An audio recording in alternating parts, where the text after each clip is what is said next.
Интересно е, спомените на Стара Виница не се минаат они преку луѓето живеат, а после живеат преку кажувањата на истите луѓе и некои други генерации може да ги пренесат. Ама латините викат дека историја е само оноа што е запишано, а додека устното може да се промени или да стане прав на времето.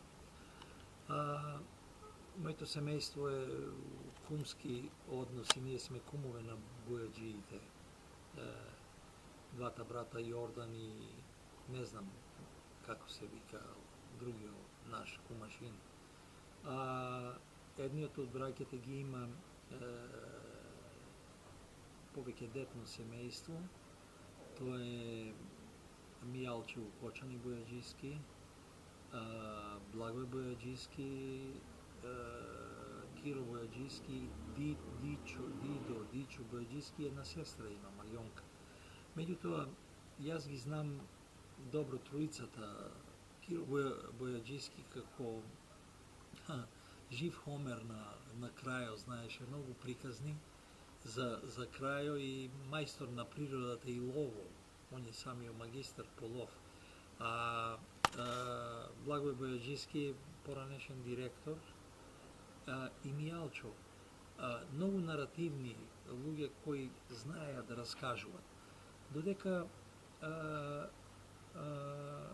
Благој Бојаджиски беше потих од другите браќа. И од Мијалче, најстарио, и од Киро, кој е контактибилен, думежлив, знаеше да прави конекции, врски. И еднаш кога се враќав покрај од горе, од стариот плоштад кон станот кога одев, и се сретнаме со Благој Бојаджиски, како он постар доста од мене, бидејќи јас сум малку постар од неговиот син, Владе, а додуше сеќавам се и на свадбата на него и на Роза Мирчева. Што е интересно за тај ден, таа средба? И вика, една сторија, една приказна, ќе ти кажам вистинска, која татко ми ја кажувал. Кажи, викам, кумашине, и он почна вика. Негде 21 година или 22, овие немирни терени на нашето поднебие помеѓу Бугарија и тогашна кралевина Југославија, тоа е додуше и Комитското царство, овај терен на Тодор Александров. Тодор Александров е школски другар на мојот дедо Ѓорги у педагогическата българска гимназија у тоа време у Турско у Скопје. И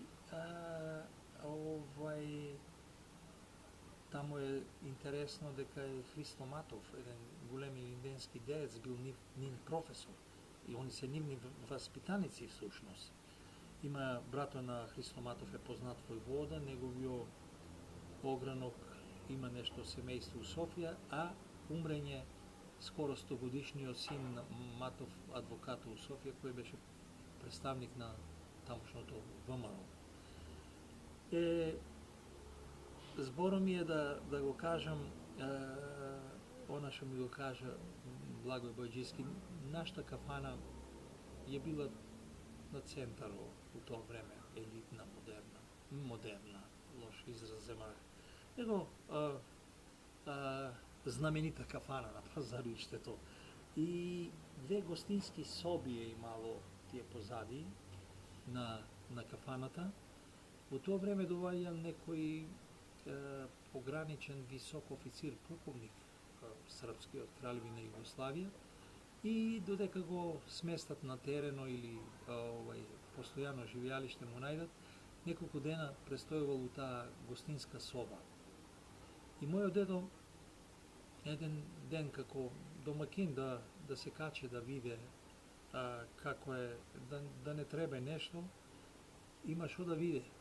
Отвара ја вратата и гледа, леже у кревето, не се сеќавам на името, он ми го кажа, кумашино Благој, името на офицерот.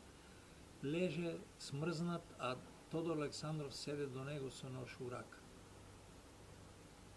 И мојот дедо шокиран, а меѓу време историјата која се разјаснува покасно, Тодор Александров се крие под кревето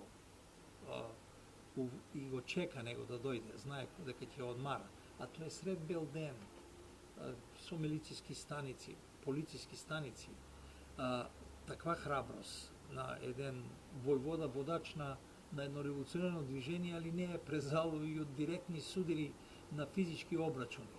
Мојот дедо, бидејќи добро се знаат, вика, трга се од тамо и право оде кај црквишче, кај кумашино Бојаджиски.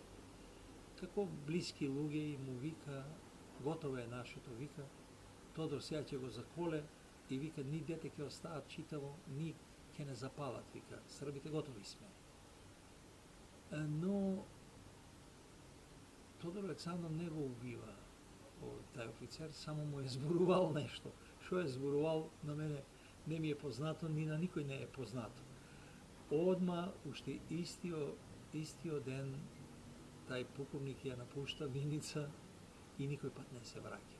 Иако, ете, тоа е една жива историја која ми кажа Благој Бојаджиски, а тој е сериозен човек. Сериозен човек е и тие многу добро ги знаеа старите спомени од минатото на градот, и неговите браќи и самиот тој.